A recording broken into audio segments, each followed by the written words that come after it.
Welcome to Genesis Marks the Spot, where we raid the ivory tower of biblical theology without ransacking our faith. My name is Carrie Griffel, and I'm glad you've joined me for this episode where I am going to get into some nitty-gritty ideas of higher criticism. This is, to me, an intriguing topic, though I'm aware that many Christians do not like it. Higher criticism is where we look at the origins of the text, and that makes some people uncomfortable because it's much, much easier to look at the Bible and say, well, God is the author of that, so we won't look at how we got this amazing text. But that doesn't leave any room for intellectual curiosity or honestly looking at the text because, let's face it, the Bible was edited and compiled. This fact does not speak against the sovereignty of God in any way, so we needn't feel threatened by studying higher criticism. Of course, it is true that many higher critics have had motives that we do not agree with, and it is fair to look at these motivations when we are studying higher criticism. But there's no reason to throw the baby out with the bathwater, and looking into the sources of the text is one thing that can help us get into the heads of the original authors because we can understand their motivations, and we can understand the purpose of the text. Anyway, it's bizarre to me that people don't want to know these kinds of things. And I get that people don't like the discomfort of speculation and the fact that there's really no way to know a lot of this for certain. We like our button-down answers and descriptions, and I get that. I really do. But we're here to explore. So, higher criticism being a really broad umbrella, let's narrow down what we're going to talk about today. I've mentioned before the idea in the scholarly world of the documentary hypothesis. You might also have heard of the four letters JEDP to describe this. So here's a brief rundown of this. The documentary hypothesis is the suggestion that the first 5 books of the Bible came from 4 distinct sources that were later combined into one. The first 5 books of the Bible are also known as the Pentateuch, which means 5 books, and they are also called the Torah. In episode 15, I talked a bit about how many people believe that these books were written by Moses, that Moses wrote somewhere like 97% of these books. We have to leave a little room for some editing of, at minimum, place names, and also he didn't record his own death and that kind of thing. So we know for a fact that there was some redaction going on. Redaction just means editing was done. A redactor would be an editor. You've maybe seen in some TV show some kind of legal document where some of it was blacked out so you couldn't read it. Some of the material was redacted. So we might have an idea that redaction has a sense of removal of information, but it could just be that a redactor is preparing a manuscript for publication. So the redactor of the Pentateuch would be the person or group of people who put the text into the state that we see it today. It doesn't have to be a nefarious or suspicious type of activity, okay? So if you hear the word redactor, that doesn't have to mean any funny business. It can just mean editor or compiler, that kind of thing. All right, because of some of the information in these first 5 books, we know at minimum that there was redaction going on, that there was editing. That's obvious to anyone who looks very closely at the text and the geography and all of that. It's simply incontrovertible. But we have the most common idea coming from tradition that Moses wrote these books. And these are known in the New Testament by Jesus himself even, that these are the books or law of Moses. So if he's labeling these books like that, then case closed, right? Except it doesn't have to be. Identifying them with Moses may be just as simple as the fact that he's the central figure of the action for the story. And the books themselves do claim that Moses wrote some of the things down, and we have speeches from God that Moses would have had to record. So yeah, Moses wrote at least part of these books for sure. There is simply no reason to see it as being a negative idea that an editor or compiler could have come along later to put all of this various material together cohesively. This doesn't speak against the idea of revelation. The Bible is a compilation of many books. That fact alone speaks to the nature of the Bible, that we don't need to be threatened by it having various human authors who had different reasons for writing. Nothing in the general idea is the least bit threatening to God, his sovereignty, or the idea of the Bible as revelation. We have to trust that the Bible has been preserved by many hands, absolutely hundreds. Really, thousands of people have helped pass this text along throughout history. Okay, but the documentary hypothesis is a particular proposal that the Pentateuch came from 4 distinct sources, that there were originally 4 authors who wrote 4 documents, and these documents were later compiled into one, and this would be the Torah that we have today. Now, you can kind of see why this theory in particular might seem a bit threatening to the concept of revelation once you start seeing these bits and pieces that were supposedly from each of these 4 authors, because some suggestions make it look like the Torah is a patchwork quilt, and if it's edited by that much, well, how does it make sense that we could have revealed material if this was necessary? We start wondering, well, where is the real history? Were these people actually real, or were these stories just made up and later put together to just look like a historical narrative? And those are fair things to wonder. Now, in case you're curious, I don't land on the side of affirming this hypothesis in the way it was originally presented. And most scholars now think it has effectively imploded upon further research, or at least that this idea needs some severe modifications. This theory was the scholarly consensus for, well, maybe 100 years or so. There was another idea proposed more recently called the supplementary hypothesis, and this is the suggestion that there was a core of material to the Pentateuch that got additions later. So we have competing theories today. There's also the so-called fragmentary hypothesis, where there were many texts which came together to form what we have today. To be honest, I'll admit that these theories start feeling a bit pedantic upon close examination, because we're just trying to reverse engineer the text, in a sense, and there's just going to be a lot of speculation involved in that. So now we have a lot of competing ideas with no clear winner in the consensus. However, I remain confident that we can still look at clues and gain some real insight that is helpful to us, and looking at the documentary hypothesis can kind of help us get started in that. So back to the documentary hypothesis, how was it developed and when? It's not a terribly old theory, depending on your definitions of old. Julius Wellhausen is credited for the basic idea of the documentary hypothesis.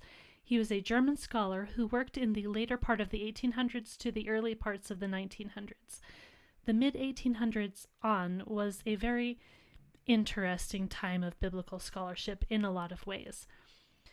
So there are elements of the text that really stood out to these scholars of the time that made them start thinking about potential sources rather than thinking that these books were the product of a single author. These elements were things like tracing the different names used for God through the text. That's a big one. Also things like changes of style in the writing and potential duplicate events and supposed inconsistencies. Now, my opinion is that the duplicate events and supposed inconsistencies can usually be explained literarily. I mean, the redactors, whoever they were and however many texts they were putting together, were certainly smart enough to remove things like duplicates, so those things are there for real purposes in the text. In any case, moving on, so I mentioned the letters JEDP. These are shorthand for each of the sources. The J stands for the Jehovahist source, also known as the Yahwist source. One evidence that the text came from here is the use of the name Yahweh. The E stands for Elohist source. This source references God by the use of the word Elohim. So that's the J and the E of JEDP. The suggestion that the text could be broken into sources via the use of the divine names is actually older than Wellhausen, and got this whole thing on the track it was on. And it's probably actually more accurate to say that the fragmentary and supplementary hypothesis didn't come last. It's just that the documentary hypothesis came out strongest for some ideas of the time. In any case, the D in the acronym is Deuteronomist. That's always a fun word to say. This source is, well, found only in the book of Deuteronomy. So JEDP, the P stands for priestly. This is the source that is most concerned with the priestly matters. And again, the reason or the way that scholars divvied up the text in the four sources was for, or in regard to, the themes that are noticed, and the vocabulary used, and the writing styles. And I agree that all of these things can and ought to be looked at when studying the sources of the text. We'll get to a further response about that in light of this particular theory in a minute, though. But this four-source hypothesis has suggested potential dating for the various source texts. And those who like this theory will quibble about this, but a general understanding is that the J document, the Jehovahist or Yahwehist text, was the earliest, dating around 1000 BC, give or take, from the time of Solomon. The E document, the Elohist, was from the northern kingdom of Israel, about 100 years after that or so. So J and E were the earliest and got combined first. Then came the D document, the Deuteronomist. This was said to be from the time of King Josiah. And finally came the P document, the priestly account, which was around the time of the exile. So if you combine these dates with the theory, you can see how people will get up in arms about the Revelation question. And I get that. It's like they're putting the cart before the horse in a lot of ways, because you need to assume certain things in history to come up with this idea to begin with. They're studying what they think history can say, and then they're trying to insert the text into the slots that make sense. But we know how messed up our understanding of ancient history is, don't we? I mean, there are things we know, but we're always revising this in specific ways. As Dr. Heiser said, chronology is a quagmire, and it's not nearly as cut and dry as we want it to be. What sources do you trust is one question that we need to wrestle with. And if you're taking the Bible as an ancient text to not be reliable in its historicity, then we're removing a lot of the evidence we have. But it's a chicken and the egg problem. Which one are we going to trust more, and which one is going to have its authority over us in a sense? Archaeology is helpful, but it's hardly a clear science, and anything we get from that study needs to be held with an open hand, ready for reinterpretation. So the entire dating scheme, well, dating is always a risky venture, isn't it? The whole dating thing is hard, even when just looking at relative chronology, when you're not concerned with exact dates. Of course, we have no texts of the Hebrew Bible that date to these times either. This isn't like cuneiform tablets, where we have piles of them from various points in history. Let's take the example of the stories of Gilgamesh.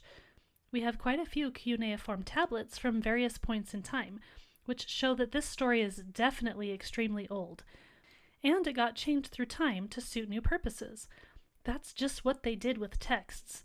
And that tendency is one reason why some scholars assume that the Bible would not have been any different. But in any case, we can see some of the transmission history of the Epic of Gilgamesh. It is interesting to me that in as much as the things change, a lot of it also stayed the same. It's very recognizable, to the point that often it seems that older words which were not common were still used in the text, or that perhaps we have loan words that are used in the text. That kind of thing is extremely useful in dating the origins of a story. You can see just in the last few decades here in English how language use changes and dates people. So we can see these things in cuneiform because cuneiform was written in clay, and clay doesn't decompose like other types of manuscripts.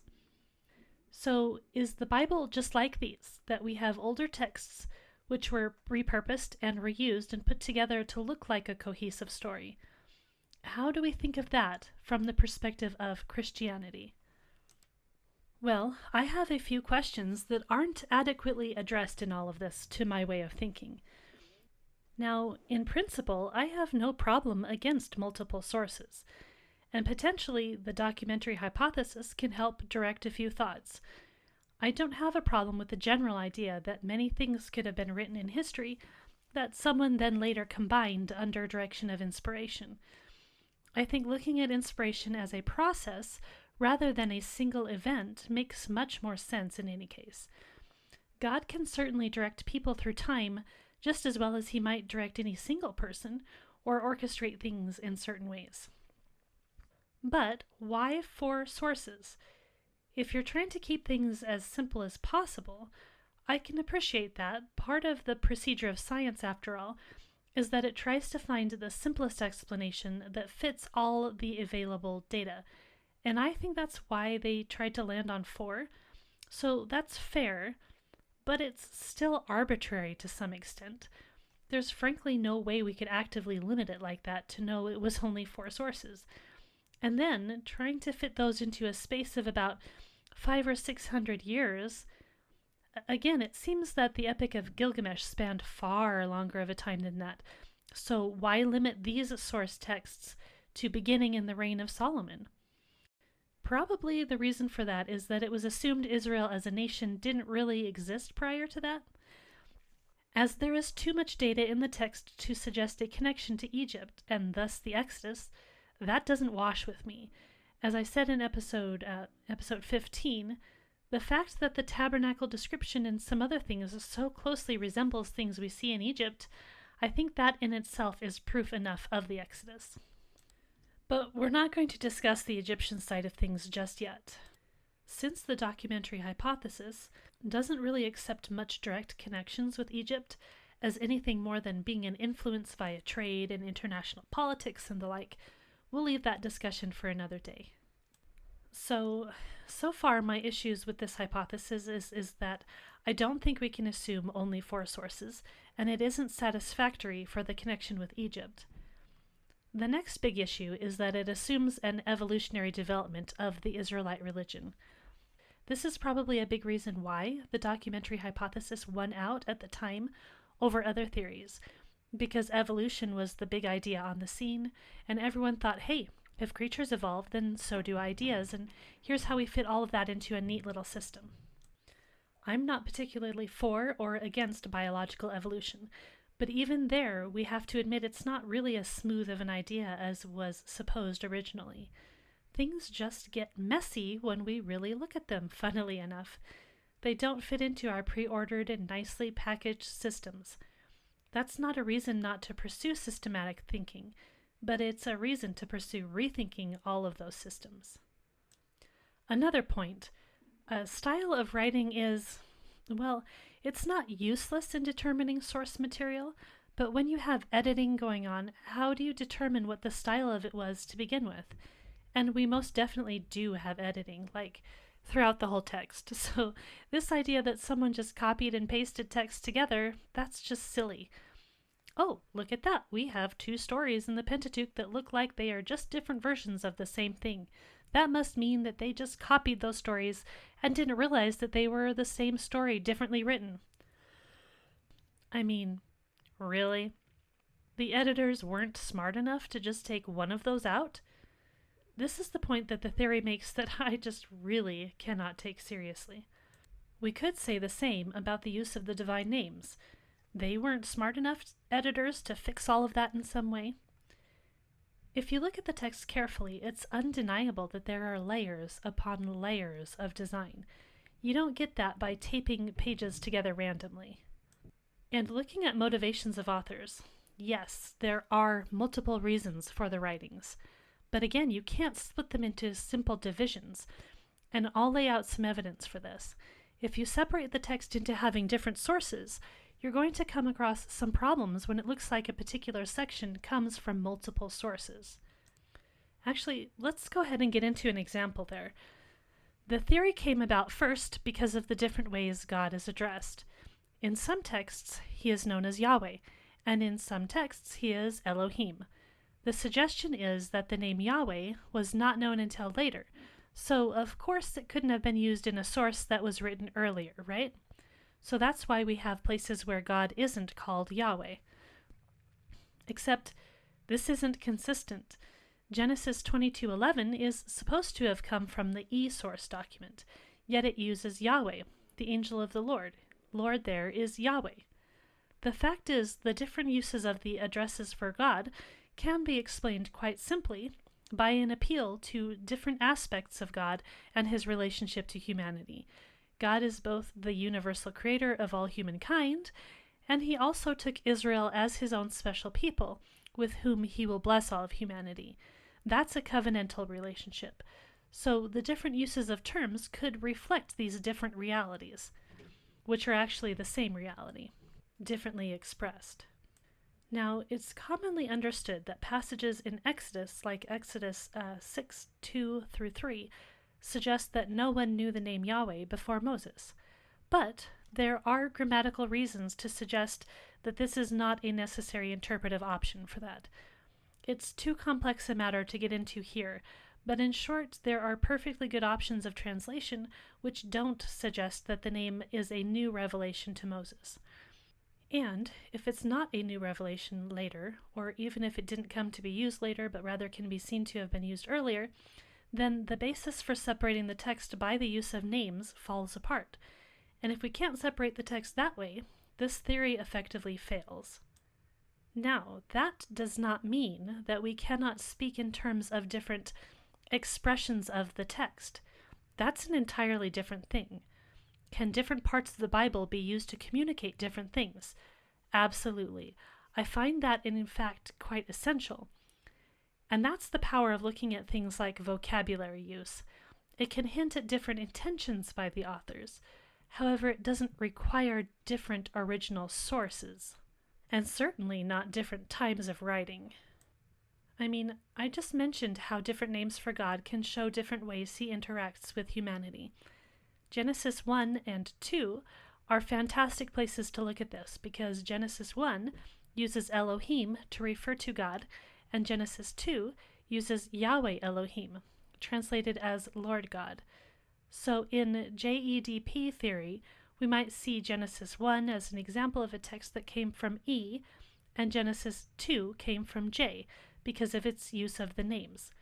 However, this gets really complex because most scholars categorize Genesis 1 into the priestly account because of the things like the introduction of sacred time on the seventh day. Any mention of holiness belongs supposedly to the priestly document. But anyway, my point is that we could just as easily see Genesis 1 as using Elohim because it's talking about God's relationship to the entire world.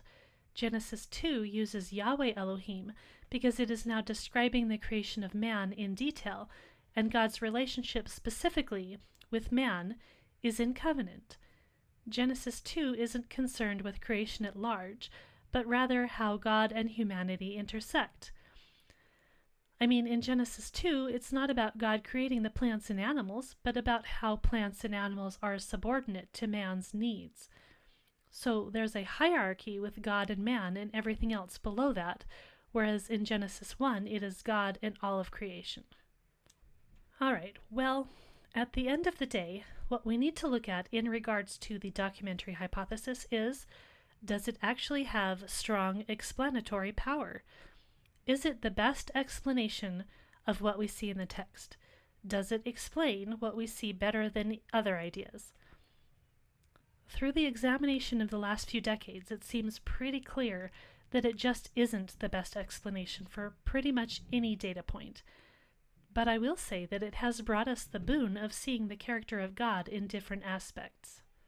Now, the lone exception to this might possibly be centered on the depictions of the priesthood, because in some places, like in Deuteronomy, all Levites are called priests. In other places, such as parts of Exodus and Leviticus, it is the family of Aaron who are called priests, and the rest of the Levitical tribe are more like supporters of the priests. Just right off the bat, though, I could think of a reason why there would be a distinction. Just like sacred space gets more distinct and more holy as one enters it, so might the family of priests. Levites are the broadest category, followed by the priests who enter into this space for specific work, and then leading up to the high priest, who is the only one allowed into the Holy of Holies. Plus, this only points out a potential unique perspective regarding the priests and documents related to the priests, which I do think there are reasons we can look at the text from a priestly perspective, but that's not the same as saying that unique documents were written later and collated together. Just like we can see creation from different angles in Genesis 1 and 2, we can use other texts to shine light on things in different ways, if that makes sense. In my current view, I think the documentary hypothesis has been useful in pointing out some ideas regarding different perspectives and motivations and views in the text. I think some level of this is fair, and I'm going to try to show that. But this isn't threatening, and for the record, I don't see how we can possibly connect this to different places in history. I mean, we know there are different facets of how to view God's work. We have the perspective of the king, for instance, and the royal court. God is like a king, and he grants his human family places in the court. But we also see God as a military conqueror. This is related to being a king, but instead of being focused inward on the people he rules, it is focused outward on the people who are not submitting to his rule. We see God as a loving father as well, as a communicator through the prophets. And we see God through the lens of the priest. The priest is concerned with similar things that a king or even a father would be concerned with, but the priest is uniquely centered on the theme of sacred space. And that's how I want to take all of this information. When someone talks about the documentary hypothesis and these various sources, I don't need to roll my eyes and say, boy, are you outdated with silly ideas. To me, looking at the framework of JEDP is less about knowing source documents as it is about looking at the purposes behind the text. What is its focus? Now, a bit of a spoiler alert. I do think there are ways we can see how the Bible comes from both the time of the Exodus as well as the time of the exile. In short, the themes that relate to Egypt are best explained by the people having actually been in Egypt. I know, that's crazy. But there are too many Mesopotamian-related themes as well, and this suggests that the people were also steeped in the Mesopotamian climate, which would be explained by the time of the exile. And the overabundance of the Mesopotamian themes, to me, suggests that the text did reach its final form during that time. Then lastly, of course, we also have all the Canaanite influences seen throughout the Hebrew Bible, including the massive amount of pagan worship that the people of Israel were mixed up with. All of these influences look, to me, like a whole lot of historical evidence for what we see in the Bible, where we have the people of God formed, put into slavery in Egypt, brought out of that, then put into the exile because they followed all the strange gods, instead of sticking to the one that they really ought to have known was true. Does that mean that everything happened just as it was recorded? Like an angel followed everyone around with a camcorder, and then that footage was downloaded into the writer's brains when they were in a trance? No, but we have enough to form a basis for historical reliability overall. Okay, I want to move into looking at the Bible, well, at Genesis in particular, or the creation accounts, from the perspective of a supposed priestly writer. Or perhaps I would rather say from the priestly perspective. And I realize that for some of you who aren't familiar with this stuff to begin with, all of this might be kind of reeling in your heads. So I wanted to back up and take a moment and sum things up and maybe restate things cohesively. The documentary hypothesis has suggested 4 sources for the first 5 books of the Bible, and that these books were written from the time of Solomon to the time of the exile. These 4 sources, known by the acronym JEDP, are the Jehovahist or Yahwehist document, the Elohist document, and the Deuteronomist document, and the priestly document. After examination of the evidence, it doesn't seem like we could cut the text up nice and neat like that. There is too much crossover between these supposed texts, and there are too many other better explanations for what we see. However, my opinion is that we can still look at the Bible from some of these different perspectives and say that different parts of the Bible are written for different purposes, from different perspectives, with different motivations. And what are those motivations? Those motivations would be things like explaining Israel's history through the construct of kingship, explaining the nation's foundation in covenant relationship with God. Also, we need to see how sacred space and holiness are part of how God interacts with us. And also, we need to know, how does God relate to the rest of humanity outside his chosen people? Because you see, each of these questions or topics are really important and foundational. And so the Bible is going to explain everything with the lens of each of these things. And fundamentally, this is the reason that fundamentalist or literal readings of the Bible don't make a whole lot of sense when we read the Bible in the context of the concerns of the biblical authors. The writers of the Bible were not engaging with people who were asking questions like, how did the universe come to be? Did the universe form out of nothing? How long ago was the universe created? These are simply not the questions of the ancient writer. They're just not. Their questions were, how does the king relate to God? Where did our nation come from? What's up with the system of the priesthood? How do we interact with God, which is a question about sacred space? How does God relate to our nation? And how does he relate to other nations? And also, they are asking, why is our nation in the pickle it is in? If God is for us, then why do we have all these problems? And why are the people of this nation not following God? How do we explain all of these things? When we realize what questions they are asking, then we can know what questions they are trying to address, and we can start seeing how these questions and answers are in fact embedded in the text. So ultimately, it amuses me that we can use the discipline of higher criticism to help us not tear the Bible apart, but rather get deeper into the pages of the Bible and the heads of the ancient person.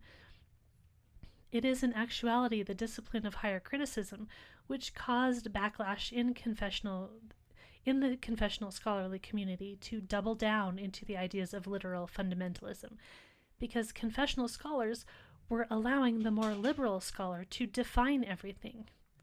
We don't need to let liberal scholars define the boundary lines, but we also don't need to discount everything they say because, well, humility is a virtue, isn't it?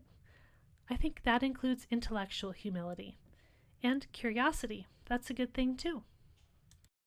Alright, so we're going to step away from the exact formulation of JEDP and broaden things up a slight bit. I want to show you how these different ideas which stem from this can be seen in the creation accounts in particular. And yes, this is about Genesis 1 and 2 in particular, but remember, those just happen to be at the start of our books when we open the Bible. Back in the day, these would have been scrolls, and probably not everyone had the same scrolls. The first chapters of Genesis are not the only creation accounts in the Bible. They just happen to be the ones that we read first. And, it helps that they are narrative accounts, so it makes them sound like these are the historical descriptions of creation. When we find creation accounts in the Psalms especially, it's much easier for us to say, oh, that's poetry. It's not history. It's all right for poetry to describe things in metaphorical terms. And, well, kinda sorta fair enough, but do you realize how much history was written in poetical form, right? We make these into separate categories, but the ancient world used rhyming and parallelism and all sorts of poetic structure to describe history. It was the very form of an epic.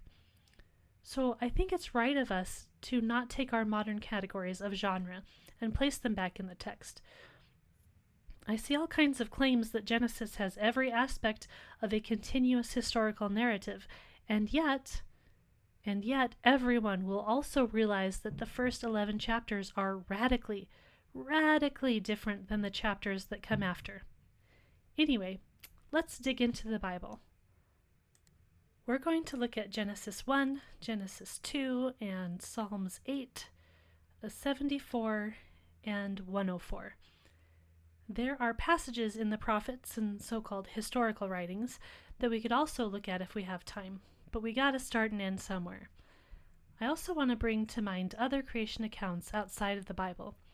In episodes 7 and 8 of the podcast, I talked about ancient Near Eastern mythology and the Babylonian creation account Enuma Elish. We've discussed in the work of John Walton especially the idea that the ancient person did not think of creation out of nothing, but rather they were thinking of organization of matter for some purpose. The question is now, how was it organized? What kinds of actions did God do to organize creation? Reading Genesis 1, we see that God spoke creation into existence. He used the word, and we tend to leave it at that. But there are other methods that God is seen to use. We haven't talked too much about the broad theme of the conquering of creation. That's much more of a kingly, military theme rather than a priestly one. The king's power stemmed from the gods, and the gods were violent and bloodthirsty conquerors. We have a lot of military image in the Bible, even of Yahweh God being a conqueror, the theme of his strong right arm. This relates a great deal to the theme of creation in the Bible in ways we don't always see. When we have Pharaoh chasing after the Israelites as they cross the sea, what happens? We see the theme of creation here in the chaos waters and the rebirth of the people as a nation as they cross those waters, and the enemy is swallowed up by them in death. We see Leviathan, the archetypical chaos sea dragon, in relationship with God as well. Let's read a bit of Psalm 74 here, in verses 12 through 17. Quote, "Yet God, my King, is from of old, working salvation in the midst of the earth. You divided the sea by your might. You broke the heads of the sea monsters on the waters. You crushed the heads of Leviathan. You gave him as food for the creatures of the wilderness. You split open springs and brooks. You dried up ever-flowing streams. Yours is the day, yours also the night. You have established the heavenly lights and the sun. You have fixed all the boundaries of the earth. You have made summer and winter." End quote. Clearly, there is the theme of conquering here. And some people want to harmonize this text with Genesis 1, and some people are uncomfortable when they can't really do that directly, because while we see God separating waters in Genesis 1, like here, we have the description of how God divided the sea by his might, but we don't see God breaking the heads of the sea monsters in Genesis 1. So what do we do with that? Just ignore it? Just call it metaphorical? Or can we recognize that maybe this text is just as much a creation text as is Genesis 1? But it sounds so different. Well, of course it does, because it has a different purpose. This text in Psalm 74 is describing creation through the theme of the king and his military might, through the idea of power and conquering, which was simply how the ancient person liked to think about deities. Here's a question. It looks like there are, different types of creation accounts. Creation accounts that relate to the military king with the conquering, or the sage with the wisdom and the words, or the priest with the ordering of the cosmos. Do different types of creation accounts like this, do they indicate that the Israelites actually had different ideas of how creation was done? It's possible, because they had different views of reality and priority, depending on if you were the king, or the priest, or the wise man. Each of these authorities related to humanity in different, but all important ways. What's interesting is that we could actually see Psalm 74 and Genesis 1 line up in some suspiciously common ways, which Mark Smith suggests in his book, The Priestly Vision of Genesis 1. He suggests it's an indication that there was a common structure to the process of creation, but it was described differently depending on your perspective. If this is the case, then we don't need to see these texts at odds with one another fundamentally. They just took the process of creation and wrote about it differently. Verse 12 in Psalm 74 talks about God as a king from of old. That suspiciously echoes in the beginning. We have the division of the sea in Psalm 74 and the separation of the waters in Genesis 1, as well as the land and the sea, which are fixing boundaries.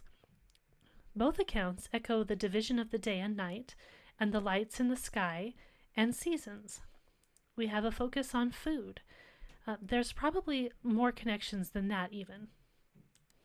But what we can see is that though there are different purposes and perspectives in creation here, they're not necessarily different accounts in the sense that they have had to have come from vastly different times. Okay, so Psalm 74 is a conflict creation account. There are others in the Bible, and for sure, a lot of material outside of the Bible also saw creation in these terms. No surprise there. As I've described in the Views of Creation series, though, Genesis 1 is somewhat unique. The only thing in the ancient world that really compares to it is the Memphite theology of Egypt, which probably did originate in the couple of centuries before the exile. So it's possible that Genesis 1 was in response to that rather than being 100% unique. And again, I will state, that does not have to be a threat to us. The Bible doesn't have to be unique, it just has to be true. So we don't need to worry overly much about these types of similarities. The Memphite theology didn't even last very long in Egypt, and it didn't get widespread attention. This is certainly not the case for the Bible. Genesis 1 doesn't have overt conquering themes going on, but its theme of separation can be seen as a parallel or a head nod to these other ideas. What Genesis 1 does is talk about creation via word, and word is a concept that is related to the sages of wisdom. Let's turn now to Psalm 8. It's short, so I'll read it in full, and as I read, I want you to think of Genesis 1 parallels, and also the fact that this is often seen as a wisdom text, which relates to the word, and I want you to notice any conquering themes as well. Okay, ready? Think of Genesis 1, wisdom, and conquering. Okay, here we go. Quote, to the choir master, according to the Gittith, a psalm of David. Lord, our Lord, how majestic is your name in all of the earth. You have set your glory above the heavens. Out of the mouth of babies and infants, you have established strength because of your foes, to still the enemy and the avenger. When I look at your heavens, the work of your fingers, the moon and the stars, which you have set in place, what is man, that you are mindful of him, and the Son of Man, that you care for him? Yet you have made him a little lower than the heavenly beings, and crowned him with glory and honor. You have given him dominion over the works of your hands. You have put all things under his feet, all sheep and oxen, and also all the beasts of the field, the birds of the heavens and the fish of the sea, whatever passes along the paths of the seas. O Lord our God, how majestic is your name in all the earth. End quote. That was the ESV.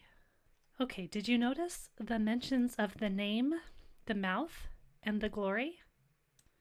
Those are words connected to wisdom. And glory in particular is a word that should bring imagery of the temple to your mind. Did you also notice the heavens, the moon and stars, the man, the dominion, the animals? Those are all in Genesis 1.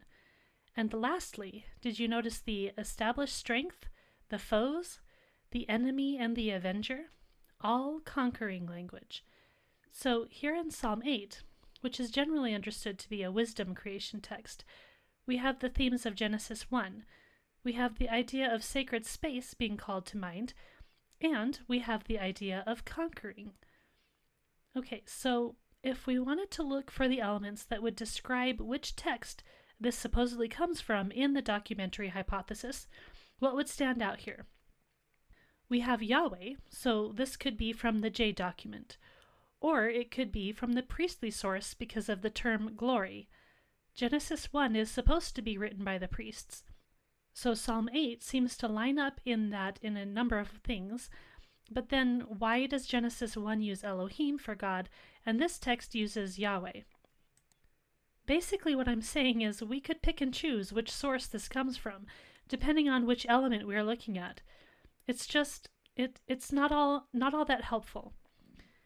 In particular, it's not helpful to suppose that the priests had their own writers, and so they just wrote some of the documents that eventually got codified into the Bible, because, look at this is priestly, but it's also very militant as well, very focused on the king.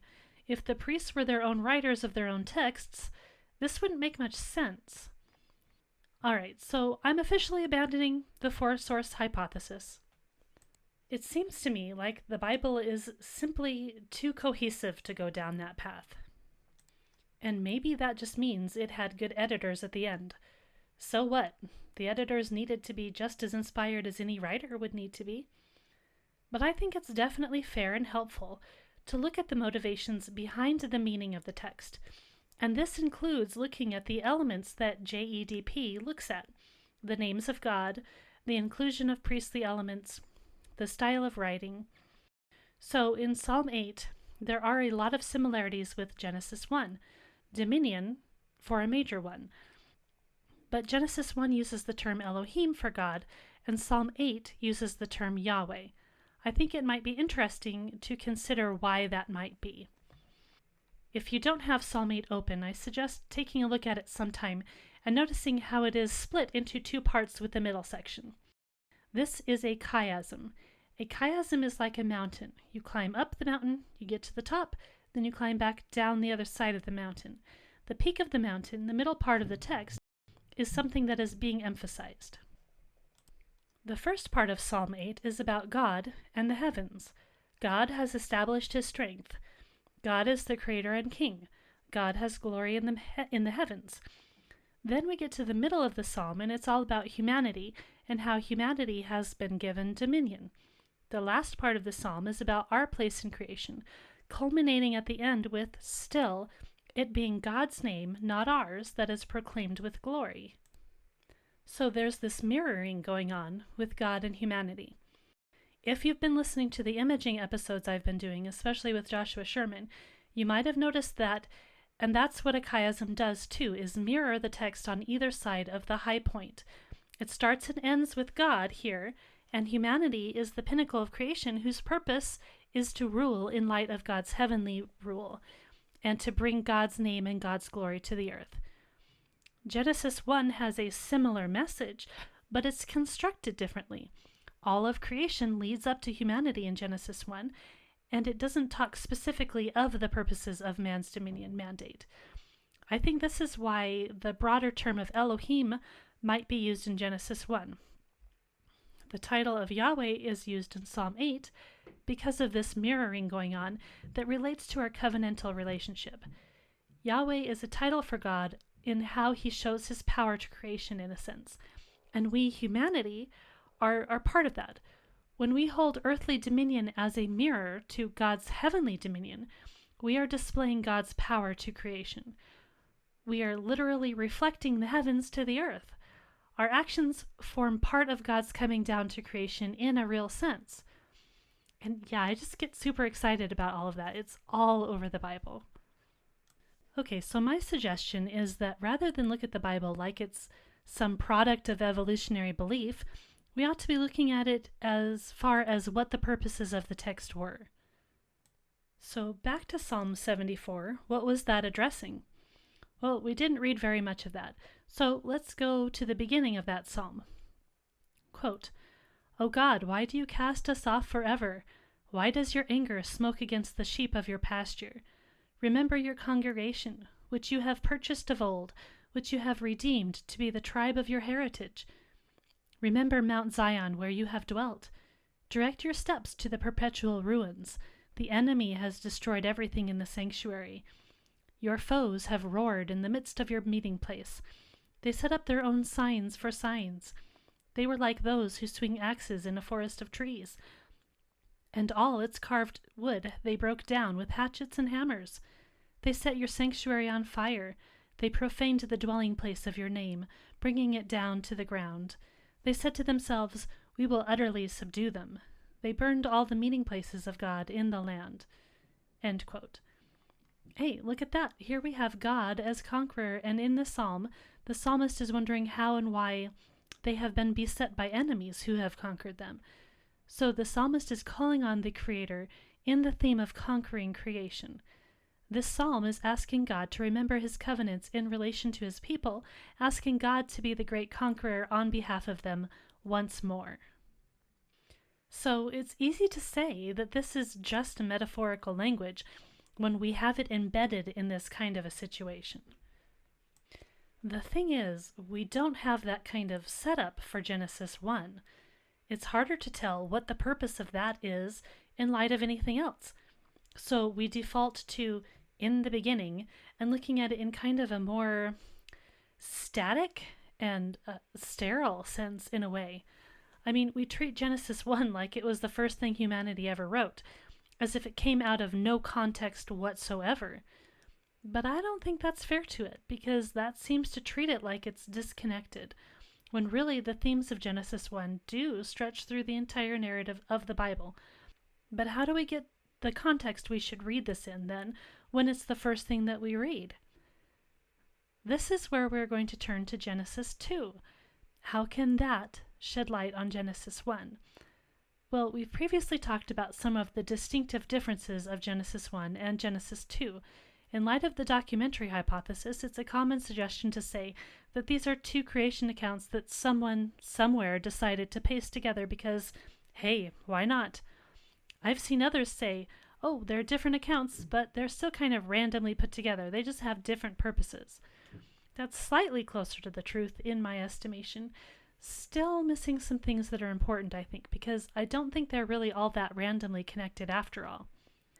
Still others will say Genesis 2 is a zooming in of Genesis 1, and that might be right, but then they try to harmonize them in some way, which, again, I'm not saying is wrong.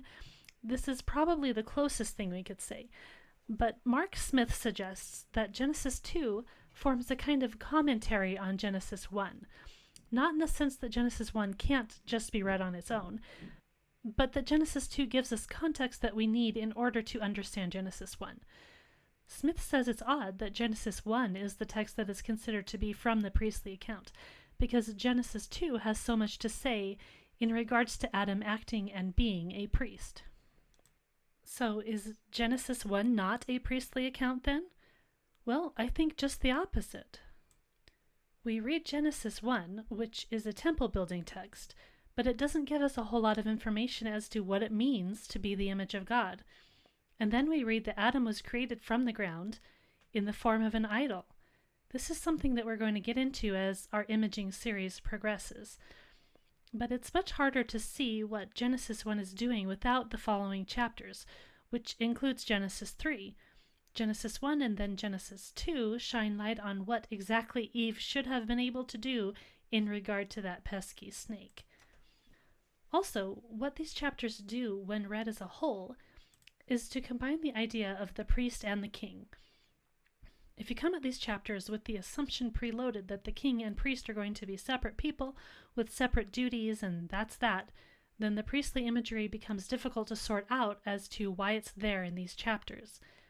The separation of these offices was, we might say, a part of the decline of humanity.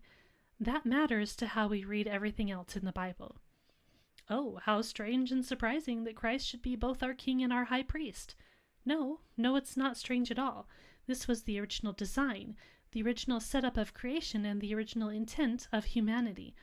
And if the king and priest could be combined, if the cosmos is a holy temple, then we could also combine the idea of the priest in sacred space with the image of military conquering in the sense of taking back the world from the enemy. It becomes difficult to separate the two, in fact. This is really the purpose of the church, or at least one of the purposes. So here we are, back to the image of God and the idea of sacred space. Funny how often we get to this point. Okay, so we've been through several texts now, and we've seen how they are super interconnected, to the point that I just think you really have to want to see something like the documentary hypothesis. One last text that we're going to look at, Psalm 104. What if we didn't have Genesis 1, but we did still have Psalm 104? Would that change the way we view creation? Let's have a look. I'll read it in parts. I don't know if I'll read the whole thing, but here starting in verse 1, quote, "Bless the Lord, O my soul. O Lord my God, you are very great. You are clothed with splendor and majesty, covering yourself with light as with a garment, stretching out the heavens like a tent. He lays the beams of his chambers on the waters. He makes the clouds his chariot. He rides on the wings of the wind. He makes his messengers winds, his ministers a flaming fire." End quote. We start out in this psalm with God, with light covering God, and with the heavens being stretched out like a tent. This isn't really all that different to Genesis 1, with the exception of light not being created, but it's clearly a separate thing from God. And we might be tempted to say, hey look, God is creating the heavens. but it only says he stretches them out like a tent. Then it says that the beams of his chambers are on the waters, that the clouds are his chariot, the wind his wings. Look, I'm not trying to harmonize here, really. I'm just pointing out that as different as this imagery is from what we see directly expressed in Genesis 1, it's really not that different. Until we get to his messengers as a fire. Interesting that. Remember Job 38, the sons of God shouting in joy at creation? It's almost like there's all these common ideas that are being expressed in these creation texts, isn't it? Let's keep reading and watch for similarities in images with Genesis 1. Quote, "He set the earth on its foundations, so that it should never be moved. You covered it with the deep as with a garment. The waters stood above the mountains. At your rebuke they fled. At the sound of your thunder they took to flight. The mountains rose. The valleys sank down to the place that you appointed for them.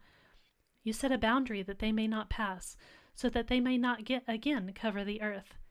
You make springs gush forth in the valleys. They flow between the hills. They give drink to every beast of the field. The wild donkeys quench their thirst. Beside them the birds of the heavens dwell.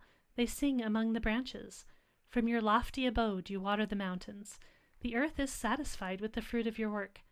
You cause the grass to grow for the livestock and plants for man to cultivate, that he may bring forth food from the earth, and wine to gladden the heart of man, oil to make his face shine, and bread to strengthen man's heart. The trees of the Lord are watered abundantly, the cedars of Lebanon that he planted. In them the birds build their nests. The stork has her home in the fir trees. The high mountains are for the wild goats. The rocks are a refuge for the rock badgers." End quote. Okay, tons of imagery from Genesis 1 here. Also, some definite allusions to the flood. And you know what the flood was, right? A decreation and a recreation. So I guess it's fair to say that creation is a big theme in the Bible, huh? So what about my question? What if we didn't have Genesis 1? What if we used Psalm 104 as the start of our Bible? That this was the creation text we all look at. I think it's fair to say that we'd come up with basically the same kind of ideas we tend to have when we read Genesis 1, at least as far as the sovereignty of God, his status as a creator. However, if we're concordists who want to line up the days of creation with epics of history on earth, that might be harder to do if we just had Psalm 104. If we keep reading in the psalm, we get suggestions of the other themes of Genesis 1. And I know I've read this psalm in its entirety before on the podcast, but I might as well finish it up here. Quote, "He made the moon to mark the seasons. The sun knows its time for setting. You make darkness and it is night, when all the beasts of the forest creep about. The young lions roar for their prey, seeking their food from God. When the sun rises, they steal away and lie down in their dens. Man goes out to his work and to his labor until the evening. O Lord, how manifold are your works! In wisdom have you made them all. The earth is full of your creatures. Here is the sea, great and wide, which teems with creatures innumerable, living things both small and great. There go the ships and Leviathan, which you formed to play in it. These all look to you, to give them their food in due season. When you give it to them, they gather it up.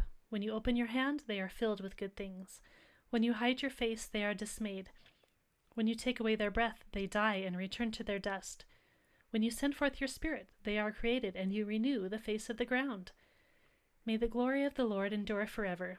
May the Lord rejoice in his works, who looks on the earth and it trembles, who touches the mountains and they smoke. I will sing to the Lord as long as I live. I will sing praise to my God while I have being. May my meditation be pleasing to him, for I rejoice in the Lord. Let sinners be consumed from the earth, and let the wicked be no more. Bless the Lord, O my soul. Praise the Lord." End quote. All right, I'm going to wrap up with a few more words in regards to what we see here in relation to Genesis 1.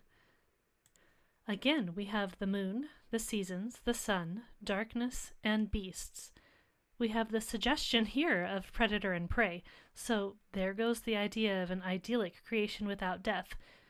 Of course, you might say, hey, that's not fair since we do have Genesis 1 and 2, but I'd say that neither of those suggest we can't have death either. You've got to go to the book of Romans for that in chapter 5, which, if you didn't notice, that speaks only of human death, not animal. Oh, and Psalm 104, the line about man going to his work until the evening, that lines up with much of what we were saying about the analogical days of creation. Leviathan here is formed to play in the sea with his rubber duckies rather than to be conquered. The theme of creation is wrapped up in the sending out of God's Spirit. Psalm 104, as you might guess, is also in the category of creation by wisdom, just as Genesis 1 shows. And like Genesis 1, it has its nods to other types of creation. But the point is God's fullness and wisdom, that everything has order. What the psalm is missing is the direct temple imagery that we have in Genesis. For that reason, it would feel odd, wouldn't it, to switch out Genesis 1 with Psalm 104 and then continue with Genesis 2. Anyway, I hope you've enjoyed exploring these creation texts with me a little more deeply than you have before, perhaps. I actually had been meaning to get into this study for some time, and I found it to be very enlightening. It's easy to say there's all this interconnectedness, but once you get into it, it's just crazy how much there is. I love it. So I'll just wrap up by saying thanks for listening, and if you've got any questions about what we're talking about here, please feel free to share them with me on Facebook or by emailing me at genesismarksthespot@gmail.com. Big shout out to those of you who share my episodes with others. It makes me happy to know that you enjoy what I do here. Thank you also to those who have rated my show on podcast apps or who have commented on my YouTube videos. All those things help others come across this who might also enjoy it. Thanks to Wintergatan for the music, and I hope you all have a blessed week. We'll see you later.